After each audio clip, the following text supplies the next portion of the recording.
عید یوسف تقریب سے خطاب کر رہے ہیں۔ آگے چلتے ہوئے نظر آ رہا جیسے پہلے شاید ایک سر جنگ کے زمانے میں ہوتا تھا۔ تو ایک دفعہ پھر میں آپ تمام حاضرین کا شکریہ ادا کرتا ہوں، ان سب لوگوں کا بھی جو بہت بڑی تعداد میں آن لائن ہمارے ساتھ موجود ہیں، اور میں وزیر اعظم پاکستان کو درخواست کروں گا کہ آ کے پاکستان کی ویژن فار انٹرنیشنل سیکیورٹی دنیا کو بتائیں۔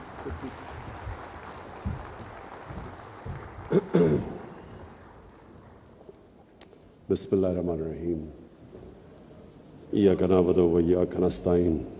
میں آج ویسے دیکھ رہا ہوں بڑی سنجیدہ قسم کی میٹنگ ہے، کوئی تالی نہیں بجا رہا، کوئی بول نہیں رہا، بیچارے شکلوں میں کوئی عجیب سی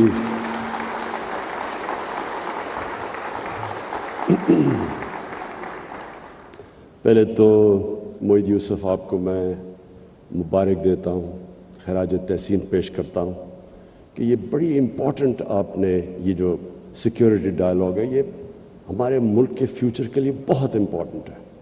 ہم نے کبھی اس طرح کی سیکیورٹی کے اوپر کوئی بات کی نہیں کہ ہمارے ذہن میں سیکیورٹی کا مطلب تھا فوج، اور ہم نے اس سے آگے کبھی سوچا ہی نہیں کہ سیکیورٹی ایکچولی ملٹی ڈائمینشنل چیز ہوتی ہے۔ سب سے بڑی اگر قوم میں انسیکیورٹی ہوتی ہے تو وہ تب جب اس کے ملک میں ایک چھوٹا سا جزیرہ امیر لوگوں کا ہو اور غریب کے سمندر کے بیچ میں ہو، یعنی جب ایک ملک کی پراسپیرٹی انکلوسیو نہ ہو، وہ ملک ہمیشہ انسیکیور رہتا ہے۔ تو میں جب مدینہ کی ریاست کی بات کرتا ہوں، مجھے بڑا افسوس ہوتا ہے کہ لوگوں کو اس چیز کانسیپٹ سمجھ ہی نہیں ہے مدینہ کی ریاست کیا ہے۔ وہ سمجھتے ہیں جی ووٹ لینے کے لیے بات کر رہے ہیں یا کوئی پتہ نہیں اسلام کو استعمال کر رہے ہیں پولیٹکس کے لیے، اس لیے کیونکہ لوگوں نے اسٹڈی ہی نہیں کیا وہ ماڈل۔ وہ ایک اتنا یونیک ماڈل تھا کہ ایک عظیم لیڈر نے، وہ لوگ جن کی حیثیت ہی کوئی نہیں تھی، ان کو اس نے اکٹھا کر کے دنیا کا عظیم سویلائزیشن بنا دیا۔ یہ تاریخ کا حصہ ہے، یہ کوئی میتھولوجی نہیں ہے۔ ہمیں پتہ ہے کہ وہ کب مدینہ تشریف لے کے آئے اور وہ کب دنیا سے گئے، یہ تاریخ کا حصہ ہے۔ وہ کتنے لوگ تھے پہلی جنگ میں، اور 10 سال کے بعد وہ کیا تھے، وہ 20 سال کے بعد وہ سویلائزیشن کدھر تھا، 25 سال کے بعد، 50 سال کے بعد سویلائزیشن کہاں تھا۔ یہ تاریخ کا حصہ ہے۔ وہ ماڈل کیا تھا؟ وہ ایکچولی یہ جو آپ کی نیشنل سیکیورٹی ہے، یہ بالکل وہ اگر آپ ماڈل سمجھ جائیں، وہی سیکیورٹی ہے ملک کی۔ انہوں نے دنیا کی پہلی ویلفیئر سٹیٹ قائم کی، پیسے بھی نہیں تھے، ان کے پاس کوئی دولت نہیں تھی، بڑے ہجرت کر کے آئے تھے، غریب لوگ تھے، لیکن انہوں نے ایک چیز ثابت کی کہ جب ایک قوم اپنے کمزور طبقے کا دھیان رکھتی ہے، اصل میں سیکیورٹی وہ ہے، وہ سیکیور ہو جاتی ہے، قوم کھڑی ہو جاتی ہے، سب کا سٹیک ہوتا ہے قوم کے اندر۔ جب تک کہ ہر انسان کا سٹیک نہیں ہوتا، آپ جتنے مرضی 22 کروڑ کا ہجوم ہے، وہ انسیکیور رہے گی ہمیشہ۔ سیکیورٹی تب آتی ہے جب ہر شہری اپنی قوم کو اون کرتا ہے۔ فوج سیکیورٹی نہیں دے سکتی، لمیٹڈ سیکیورٹی ہے۔ سیکیورٹی دیتی عوام۔ عوام جب کھڑی ہو جاتی ہے، قوم بن جاتی ہے، وہ سب سے طاقتور قوم ہے۔ چھوٹا سا کیوبا، سینکشنز کتنی لگیں، وہ کیسے سروائیو کر گیا؟ کیونکہ جو حکومت تھی، دنیا کی بہترین فلاحی ریاست انہوں نے بنائی۔ ہر انسان کے لیے انہوں نے ایک ریاست نے سٹیک دے دیا کہ یہ آپ کی ریاست ہے۔ اور جب انہوں نے ویلفیئر سٹیٹ بنائی، کچھ بھی نہیں تھا، کچھ بھی نہیں ہے ان کے پاس، کمپیئر کریں پاکستان سے، لیکن وہ کھڑے ہو گئے۔ تو ہمارا جو پاکستان کا سب سے بڑا انسیکیورٹی کا اب تک جس وجہ سے ہم انسیکیور ہیں، جو وجہ ہے، وہ ہماری ان ایکول ڈیولپمنٹ ہے۔ ہمارے امیر غریب کے اندر فاصلے بڑھتے رہے۔ ہمارے ملک کے اندر ایک چھوٹا سا ایلیٹ نے کیپچر کر لیا ملک کی ریسورسز، اور ایلیٹ نے دوسروں کو کمپٹیشن کو آنے نہیں دیا۔ جو اصل انٹرپرنرز تھا ان کو اوپر نہیں آنے دیا. اس نے ساری ریسورسز، اور اس سے زیادہ ظلم کا نظام کیا ہوگا کہ چھوٹے سے ایلیٹ نے ایک انگلش میڈیم سسٹم لے آیا ایجوکیشن کا، اور ایجوکیشن سسٹم کے ذریعے لوگوں کو نیچے کر دیا. ایک اپارٹھائڈ بنا دی کہ جو صرف اچھی نوکری انگلش میڈیم، باقی عوام کے لیے سیکنڈری نوکریاں. تو سارا جو ہمارا سسٹم تھا ایجوکیشن کا، ہیلتھ سسٹم، وہ آہستہ آہستہ گورنمنٹ ہاسپٹل ڈیجنریٹ کر گئے. صرف پرائیویٹ ہاسپٹل میں لوگ جا کے اچھا علاج کروا سکتے تھے یا ملک سے باہر جاتے. اور وہی جسٹس سسٹم کے اندر بیچارہ غریب جب طاقتور کے سامنے آتا تھا اس کو جسٹس نہیں ملتا تھا، بے روزگار ہوتا تھا، اس کو کوئی اسٹیٹ کوشش نہیں کرتی تھی اس کی مدد کرنے کے لیے. تو ہمارا جو یہ نان انکلوسیو گروتھ ہے، میں اگر مجھے کہیں کہ ایک چیز پاکستان کی انسیکیورٹی میں جس کا سب سے بڑا ہاتھ ہے وہ یہ تھی. اور سیکنڈلی رول آف لا.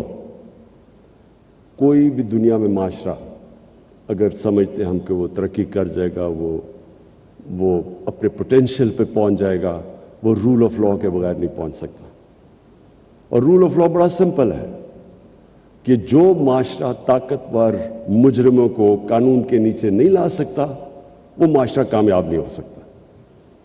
اور یہ جو دو سب سے امپورٹنٹ چیزیں تھیں یہ ریاست مدینہ میں، اور بڑے انہوں نے زبردست پرنسپلز لے کیے تھے، لیکن اس کی فنڈامنٹل جو بیسس تھا وہ نمبر 1 تھا ویلفیئر اسٹیٹ، نمبر 2 تھا رول آف لا. کیونکہ رول آف لا بھی لوگوں کو اسٹیٹ کے ساتھ جوڑ دیتا ہے. ایک اسٹیٹ جو مجھے انصاف دیتی ہے میں اس کا حصہ بننا چاہتا ہوں، جس کے اندر میرے رائٹس پروٹیکٹڈ ہیں، میری جان اور مال کی حفاظت ہے، میں کمزور سے کمزور ہوں لیکن اسٹیٹ مجھے پروٹیکٹ کرتی ہے، میں اس اسٹیٹ کا حصہ بننا چاہتا ہوں. تو اگر آپ یہ دیکھیں ہندوستان کی تاریخ، تو اوپر سے کانکررز آتے تھے نارتھ سے، ایک دفعہ وہ نکلتے تھے افغانستان سے اور قبائلی علاقے سے سیدھا دلی تک پہنچتے تھے. ریزسٹنس کوئی نہیں ہوتی تھی، ہونے نہ ہونے کے برابر تھی. کیوں نہیں لوگ ریزسٹ کرتے تھے؟ کیونکہ لوگوں کا اسٹیک ہی نہیں تھا سسٹم میں. فیوڈل سسٹم تھا، اوپر جو بیٹھا ہوا تھا اس کو کوئی جو وہ چاہے کر سکتا تھا، نچلے والوں کے رائٹس ہی کوئی نہیں تھے. تو جو اوپر بیٹھا ہوتا تھا وہ اگر ریپلیس کر دیں تو ان کو فرق نہیں پڑتا تھا، دوسرا جو مرضی آ کے اوپر بیٹھ جائے. سو جو نیچے لوگ تھے جب آپ ان کا اسٹیک ہی نہیں تھا تو وہ سارے کوئی ریزسٹ نہیں کرتا تھا. افغانستان اور قبائلی علاقہ دیکھ لیں، ان کا بڑا ایگیلیٹیرین سسٹم تھا، ان کا رول آف لا بھی وہاں تھا، جو ان کا جرگہ سسٹم تھا، جوری سسٹم تھا، اور وہی جرگہ سسٹم ایک ڈیموکریٹک سسٹم تھا، ایک مشاورت تھی، کوئی اکیلا آدمی فیصلہ نہیں کرتا تھا. تو وہ لوگ اپنی آزادی کے لیے لڑتے تھے. یہ جو سارا قبائلی علاقہ انگریز کے ساتھ 80 سال لڑتا رہا. افغانستان ہے آپ کے سامنے، جو باہر سے آیا اسے ریزسٹ کیا، کیونکہ وہ لوگ آزاد لوگ ہی آزادی کے لیے لڑتے ہیں. جب آپ لوگ آزاد ہی نہیں ہیں تو وہ کون لڑے گا؟ تو یہ جو رول آف لا ہے، یہ صرف یہی نہیں کہ لوگ اون کرتے ہیں اس سوسائٹی کو، بٹ وہ پراسپر بھی وہ کرتا ہے معاشرہ. یہ جو بار بار میں اپنے لوگوں کو یونائٹڈ نیشن سیکرٹری جنرل کی جو رپورٹ ہے، فیکٹ آئی پینل کی رپورٹ ہے، جس میں وہ کہتے ہیں کہ $1.6 ٹریلین 1.6 ٹریلین 1600 ارب ڈالر ہر سال غریب ملکوں سے جاتا ہے امیر ملکوں سے اللیگلی، منی لانڈر ہو کے. غریب ملکوں سے جاتا ہے امیر ملکوں سے. کون لے کے جاتا ہے؟ طاقتور جو کرپٹ لوگ ہیں غریب ملک کے، جو رولنگ ایلیٹس ہیں، وہ چوری کر کے اپنے ملک کا پیسہ ویسٹرن کیپٹلز اور آف شور اکاؤنٹس میں لے جاتے ہیں. تو یہ سارے طاقتور ہیں. وہ کیوں نہیں روک سکتے؟ کیونکہ ان کا رول آف لا نہیں ہے. سسٹم طاقتور ڈاکو کو کنٹرول نہیں کر سکتا، اس لیے وہ غریب ہیں. نائجیریا دیکھیں، ان کے ابھی مجھے ڈیفنس منسٹر آئے تھے، میری ان سے میٹنگ ہوئی، تو میں نے ان سے پوچھا، میں نے کہا تمہارا تیل کا کیا ریونیو ہے؟ 80% نائجیریا کا جو ریونیو ہے وہ تیل سے آتا ہے، لیکن وہ غربت ہے. اور وہ خود مجھے کہتے ہیں کہ ہم کرپشن نہیں کنٹرول کر پا رہے ہیں. کرپشن چھوٹے لیول کی ملک کو تباہ نہیں کرتی, لوگوں کے لیے انکنوینئنس ہے. لیکن جو ٹاپ لیول کی کرپشن ہے, بیسکلی جو لوگ, جس طرح ہمارے نبی صلی اللہ علیہ وسلم نے کہا تھا کہ تمہارے سے پہلے بڑی قومیں تباہ ہوئی, طاقتور چوری کرے تو اس کو چھوڑ دو, غریب چوری کرو تو جیل میں ڈالو. تو بیسکلی یہ سیکنڈ میری ریزن ہے کہ جب تک ایک قوم رول آف لا اسٹیبلش نہیں کرتی وہ ہمیشہ ونربل رہتی ہے, کیونکہ اکانومی اس کی کبھی تکڑی نہیں ہوتی. اور تیسری چیز خودداری, انڈیپینڈنٹ فارن پالیسی. یہ انڈیپینڈنٹ فارن پالیسی کیوں ضروری ہے؟ آپ ہم اپنا پاکستان کی اپنی تاریخ دیکھ لیں. ہماری انڈیپینڈنٹ فارن پالیسی ہوئی نہیں. شروع میں تو اٹ میڈ سینس.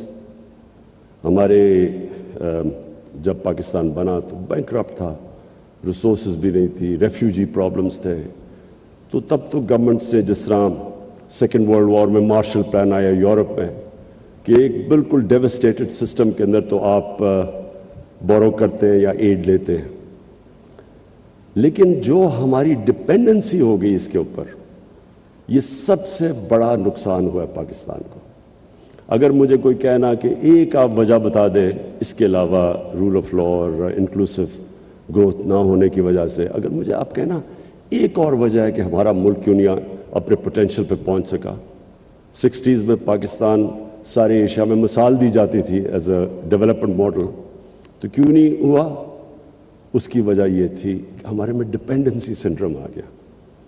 ہم نے اپنے اندر جو انسان کے اندر اللہ نے طاقت دی ہے وہ ہم نے کبھی ڈسکور کرنے کی کوشش نہیں کی. ایک انسان اپنی پوٹینشیل پہ تب پہنچتا ہے جب وہ ریزسٹنس کے سامنے کھڑا ہوتا ہے, جب وہ انسان پش کرتا ہے اپنے آپ کو, اس کے اندر سے اللہ کا اتنا جو پوٹینشیل دیا وہ نکلتا ہے. جس طرح ایک اللہ نے انسان کو بنایا ہے ایسا ہے کہ اگر وہ بازو کو ریزسٹ کرے گا, ویٹس اٹھائے گا, بازو تکڑا ہو جائے گا. بازو کو استعمال نہ کرے وہ سوکھ جائے گا. وہی انسان کا جو اصل پاور ہاؤس ہے, اس کا مائنڈ, جتنا وہ ریزسٹ کرتا ہے اتنی وہ اپنے اندر ڈسکور کرتا ہے اللہ نے کیا صلاحیتیں دی ہیں. قوم کا بھی یہی ہے. قوم کے اندر جب یہی شروع میں آ جائے کہ جی اگر ہمیں ایڈ نہیں ملے گی تو ہم چلیں گے نہیں, تو پہلے معافی سے شروع کریں. وہ قوم نہیں کبھی بنی. قوم بنتی ہے جب ایک independent foreign policy, meaning foreign policy جو قوم کے مفادات کو پرائرٹی دیتی ہے, پھر آگے چیزیں آگے جاتی ہے اس کے. تو آپ اب دیکھ لیں, کبھی ہم نے ایویلیویٹ نہیں کیا کہ ہم نے جب افغان جہاد میں شرکت کی تو اس سے ہم نے کیا کھویا کیا پایا. اس کی کبھی انڈیپینڈنٹ انالیسز نہیں ہوئی کہ ہم نے اپنی بالکل افغانستان کے لوگوں کی مدد کی, فورن آکوپیشن تھی, ان سے ظلم ہوا, ہم نے شرکت کی. لیکن کبھی ہم نے یہ نہیں ایویلیویٹ کیا کہ کیا ہم نے شرکت اس لیے کی کہ ہم افغانستان کے لوگوں کی مدد کرنا چاہتے تھے, یا ہم نے شرکت کی ڈالرز کی وجہ سے اور ایڈ کی وجہ سے. اس کی ہم نے صحیح معنی میں ایویلیویشن نہیں کی, کبھی ڈسکشن نہیں ہوئی. اور اگر آپ اس کی ڈسکشن کریں گے تو جو ہمیں ڈالرز ملے, میں آپ کو جب آپ اس کی ایویلیویشن کریں گے اس سے بہت زیادہ نقصان ہم نے اٹھایا. 5 ملین ریفیوجیز ہیں پاکستان میں. پہلی دفعہ سیکٹیرین ملیٹنسی شروع ہو گئی پاکستان میں. اس کا اپنا جو ہمارے رول آف لا پہ امپیکٹ پڑا اور جو انویسٹمنٹ کی انوائرمنٹ کے اوپر امپیکٹ پڑا, وہ کوئی کسی نے نہیں اسیس کیا. پھر کلیشنکوفز, ڈرگز آ گئی مارکیٹ میں, بلیک کا پیسہ آ گیا, اس کا کیا امپیکٹ پڑا مارکیٹ پہ, کرپشن کیسے بڑھی. پھر جب ہم نے 9/11 کے بعد پھر سے ہم نے شرکت کی تو اس کا کیا امپیکٹ ہوا, کبھی کسی نے, میں نے کبھی کوئی انالیسز پاکستان میں نہیں سنی.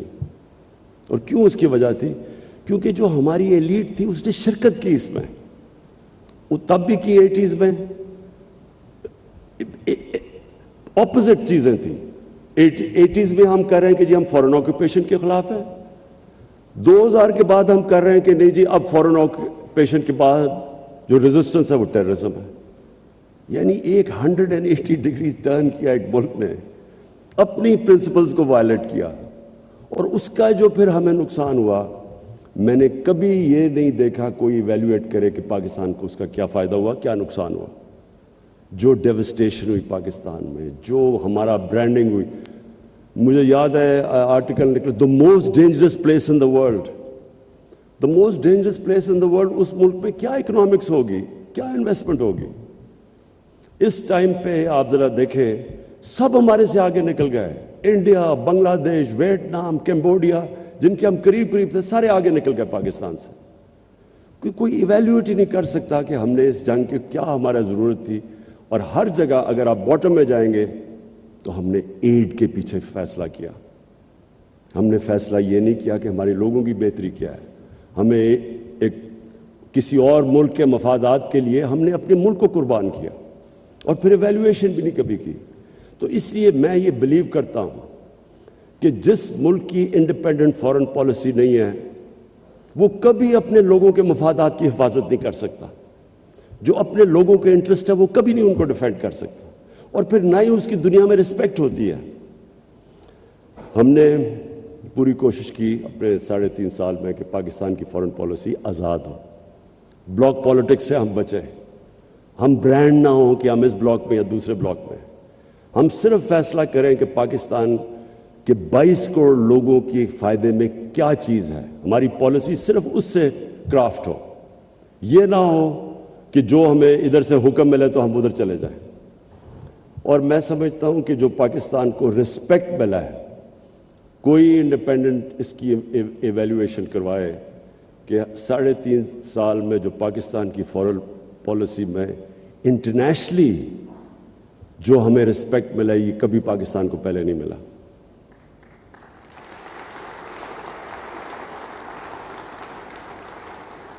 ہمیں بڑا ناراض ہو کے ایک ہمارے بڑے طاقتور ملک کہا جی آپ رشیا کیوں چلے گئے؟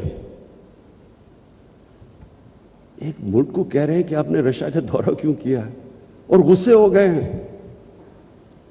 ہندوستان جو ان کا ایلائی ہے کوڈ کے اندر، ان کا ایلائی ہے،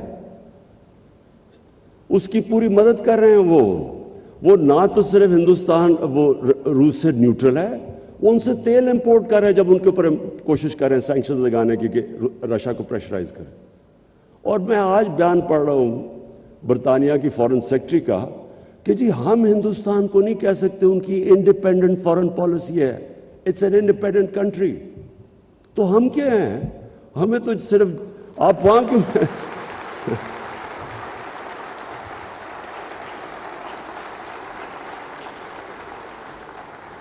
اور میں یہ کسی کو میں ایکچولی ان کو بلیم نہیں کرتا، یہ ہمارا قصور ہے۔ میں ابھی دیکھ رہا تھا کل ہمارے جنہوں نے اچکنیں سلوائی ہوئی ہیں وہ انٹرویو دے رہے تھے، جی امریکہ کو ناراض نہیں کرنا چاہیے، وہ کھڑے ہو کے انٹرویو دے رہے ہیں، ہاں امریکہ کے بغیر ہمارا گزارا نہیں ہو سکتا۔ ان لوگوں کی وجہ سے آج ہم یہاں پہنچے ہیں۔ انہوں نے اپنے ملک کو اپنے ایلیٹ کے، پھر سے میں ریپیٹ کرتا ہوں، قوم کے نہیں، ایلیٹ کے انٹرسٹ میں قربان کی اپنی قوم۔ ان کے لیے انہوں نے سارے ہمارے ملک کو ذلیل کیا دنیا میں، ہمارے اکنامک انٹرسٹ انہوں نے قربان کی اپنے ذاتی، جن کے پیسے باہر پڑے ہیں، دولت باہر پڑی ہوئی ہے۔ ڈر رہے ہیں وہ کہ جی وہ جو رشین اولیگارکس کے پیسے سے اور آف شور اکاؤنٹ سے ہو رہا ہے وہ ان کے نہ ہو جائیں پھر۔ اس لیے یہ ہمارے سارے ملک کی عزت کو داؤ پہ لگاتے ہیں۔ کبھی کسی ملک کی عزت نہیں ہوتی جو اپنے پیر پہ نہیں کھڑا ہوتا، ہمیشہ خوددار انسانوں کی عزت ہوتی ہے۔ غیرت مند انسان کی ساری دنیا عزت کرتی ہے، جو اپنی عزت ہی نہیں کرتا اس کی کس نے عزت کرنی ہے؟ وہ حکم دیتے ہیں، ہم تمہیں اگر یہ تم نے اس فلانے کو نو کانفیڈنس میں شکست نہ دی تو بڑے کانسیکوینسز ہوں گے۔ یہ کبھی کوئی ایک ملک کو کوئی اس طرح کا تھریٹ دے سکتا ہے؟ کیا ہم کو یعنی کیسے ایک قوم کی، میں آپ کو یقین بتاؤں کہ ان کے اپنے اخباروں میں یہ پتہ چل جائے تو وہ ان کی ایڈمنسٹریشن کو اپنے اخباروں سے خوف آئے کہ ایسے کوئی کسی کے افیئرز میں مداخلت نہیں کرتا۔ یہ ہماری غلطی ہے، ہم نے ان کو امپریشن دیا ہے کہ جی آپ کے بغیر ہم زندہ نہیں رہ سکتے. تو میں اس کو سمرائز کرتا ہوں. نیشنل سیکیورٹی ملٹی ڈائمینشنل چیز ہے. سب سے بڑی ڈپینڈ کرتی ہے کہ آپ کی قوم آپ کے ساتھ، ملک اور قوم، گورنمنٹ اور قوم ایک ہی ہیں. جب وہ ایک ہو جاتے ہیں کوئی چیز امپاسبل نہیں ہوتی. اور وہ تب ہوتی ہے جب کہ گورنمنٹ لوگوں کے انٹرسٹ، ان کے نیڈز کی دھیان رکھتی ہے. مجھے جو سب سے بڑی خوشی ہے وہ یہ کہ ہم نے وہ کام کیا جو ڈیولپ ملکوں کے اندر بھی نہیں ہے. Universal health coverage. ہم نے ہیلتھ کارڈ لے کے آئے ہیں جتنے ہمارے صوبے ہیں، پنجاب، کے پی، گلگت بلتستان اور آزاد کشمیر، ہر خاندان کو ہم نے ہیلتھ کارڈ دیا ہے، ہیلتھ انشورنس. 10 لاکھ روپیہ خاندان کسی بھی ہاسپٹل میں جا کے علاج کروا سکے. یہ یاد رکھیں، گورنمنٹ میں نہیں. وہ جو پرائیویٹ ہاسپٹل کا سوچ بھی نہیں سکتا تھا، آج غریب سے غریب آدمی جا کے پرائیویٹ ہاسپٹل پہ اپنا علاج کروا سکتا ہے. یہ اس لیے کہ جو سب سے زیادہ ونربلٹی ایک انسان کی ہوتی ہے وہ جب اس کے گھر میں بیماری ہو اور اس کے پاس پیسہ نہ ہو علاج کروانے کا. یہ سب سے زیادہ ایک گھر میں عذاب ہوتا ہے. اور ہم نے جتنی بھی اس کی ریسرچ اور سرویز کی گئی ہیں، ایک خاندان جو گزارا کر رہا ہوتا ہے، اچھا بھلا پیر پہ کھڑا ہوتا ہے، ایک بیماری کی وجہ سے وہ غربت کی لکیر کے نیچے چلا جاتا ہے، بورو کرنا پڑتا ہے ان کو پیسہ. تو یہ میں سمجھتا ہوں کہ ہمارا سب سے بڑا ہماری اچیومنٹ ہے. اس کے بعد جو بھی ہمارے سوشل پروٹیکشن پروگرامز ہیں جو کبھی پاکستان میں نہیں آئے، تو کوشش یہ ہے کہ نچلے لوگوں کو اوپر اٹھائیں اور ان کو انکلوڈ کریں. جو سٹرگل ہے وہ پاکستان کی سب سے بڑی سٹرگل رول آف لاء کی ہے. طاقتور مافیاز، رولنگ ایلیٹس، ان کو عادت پڑی ہوئی ہے، یہ سب سے زیادہ ریزسٹ کرتے ہیں کہ اپنے آپ کو قانون کے نیچے لانے کے لیے. اور یہ ہماری ایک جنریشن کی بہت بڑی سٹرگل ہے. اور انشاءاللہ یہ کرٹیکل ہے. جب ہم جیتیں گے تو یہ ملک ایک اور ہی لیول پہ چلا جائے گا. اور آخر میں یہ جو خودداری ہے، یہ میرا بلیف ہے کہ انسان اپنے پوٹینشیل پہ پہنچتا ہی نہیں جب تک وہ اپنے پیر پہ کھڑا نہیں ہوتا، اور جب تک وہ اپنے آپ کو چیلنج کے سامنے کھڑا نہیں ہوتا. جو بھی آسان راستہ لیتا ہے وہ کبھی بھی آسان راستہ لے کے کسی نے بڑے کام نہیں کیے. قوم بھی جب تک وہ اپنے آپ کو چیلنجز، اور وہ چیلنج آتا ہی تب ہے جب آپ کی انڈیپینڈنٹ فارن پالیسی ہو، لیکن رسپیکٹ تب آتا ہے. اور میں یہاں ہندوستان کو داد دوں گا کہ ان کو جس طرح کی انہوں نے فارن پالیسی رکھی ہے، ہمیشہ انہوں نے ان کی فارن پالیسی انڈیپینڈنٹ رہی ہے، اپنے لوگوں کے لیے رہی ہے، اور وہ بڑا پروٹیکٹ کرتے ہیں اپنی انڈیپینڈنٹ فارن پالیسی. اور انڈیپینڈنٹ فارن پالیسی سے یہ ہے، میں صرف اپنی آخر میں کنکلوڈ کروں کہ ہم نے سعودی عربیہ، ترکی سے، ایران سے، ان کی آپس میں اختلاف پوری کوشش کی، بجائے یہ کہ ہم فریق بنے، ہم نے کوشش کی کہ ان کو اکٹھا کرنے کی. پھر افغانستان میں پاکستان کا بہت بڑا رول ہے. ہم نے پوری کوشش کی کہ جو افغانستان کا پیس پروسیس ہے اس کو ہم آگے بڑھائیں. یہ جو بھی یوکرین کی کانفلکٹ جس پہ ہمارے پرانے دوستوں کو بڑا غصہ چلا کہ کیوں چلا گیا میں رشیا، اس میں آپ کو بتاؤں کہ یورپین یونین کاؤنسل کے پریزیڈنٹ نے مجھے ٹیلی فون کر کے کہا، کیونکہ ہم نیوٹرل تھے، انہوں نے ہمیں کہا کہ ہم اور چائنا کے ساتھ مل کے کوشش کریں کہ یہ جو کانفلکٹ ہے اس کی کوئی ریزولوشن کی طرف جائے. پھر یوکرین کے پریزیڈنٹ زیلنسکی نے مجھے کال کی، اس نے بھی مجھے کہا کہ ہم کوشش کریں کہ چائنا کے ساتھ مل کے اس کانفلکٹ کی ریزولوشن پہ جائے. پھر شاہ محمود قریشی کل چائنا میں تھے، انہوں نے بائی لیٹرل میٹنگز کی، یہ ڈسکس کیا چائنیز فارن منسٹر سے علیحدہ اور رشین فارن منسٹر سے علیحدہ، اور کوشش کی کہ ہم کسی طرح ہم انوالو ہوں اس پیس پروسیس میں. لیکن یہ صرف تب ہو سکتا ہے جب آپ نیوٹرل ہوں، جب آپ کو کوئی بلاک پالیٹکس کا حصہ نہ سمجھے، بیکاز اس وقت تو آپ کی کریڈیبلٹی ختم ہو جاتی ہے. تو انشاءاللہ جو پاکستان میں انویزج کرتا ہوں، نیا پاکستان، اس میں یہ ساری چیزیں ہوں گی. رول آف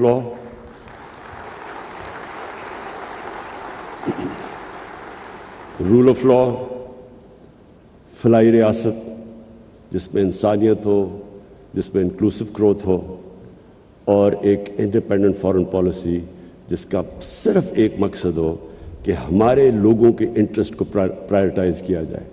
اور ہم کبھی بھی, یہ جو سب سے بڑا ٹریپ ہے, ایڈ کی وجہ سے, ڈالرز کی ایڈ کی وجہ سے اپنے لوگوں کے انٹرسٹ کمپرومائز نہ کریں. ایویلویشن کریں کہ آج تک جو ہم نے ایڈ لے کے پالیسیز بنائی ہیں اس سے ہمارے لوگوں کو کیا فائدہ ہوا یا کیا نقصان ہوا. اور میں آج آپ کو کہتا ہوں کہ سب سے بڑی قیمت ہماری عوام نے اٹھائی ہے. جب ہم نے ڈالرز لے کے کانفلکٹس کے اندر حصہ لیا ہے تو قیمت تو ہماری عوام نے اٹھائی ہے. ایلیٹ جو چھوٹی سی تھی, جن کے بینک اکاؤنٹس بھی باہر ہیں, آف شور اکاؤنٹس, ان کو تو فائدہ ہوا ہوگا, لیکن پاکستان نے لوز آؤٹ کیا. تو میں معید آپ کو پھر سے اینڈ میں سیکیورٹی ڈائلاگ کی خراج تحسین پیش کرتا ہوں. یہ بڑا زبردست آپ نے کام کیا سارے اسٹیک ہولڈرز کو, تاکہ ہمارا ایک کنسنسس بنے سارے ملک میں کہ جو ہمارا سیکیورٹی کا جو روڈ میپ ہے وہ سب اسٹیک ہولڈرز اس کو اون کریں. شکریہ.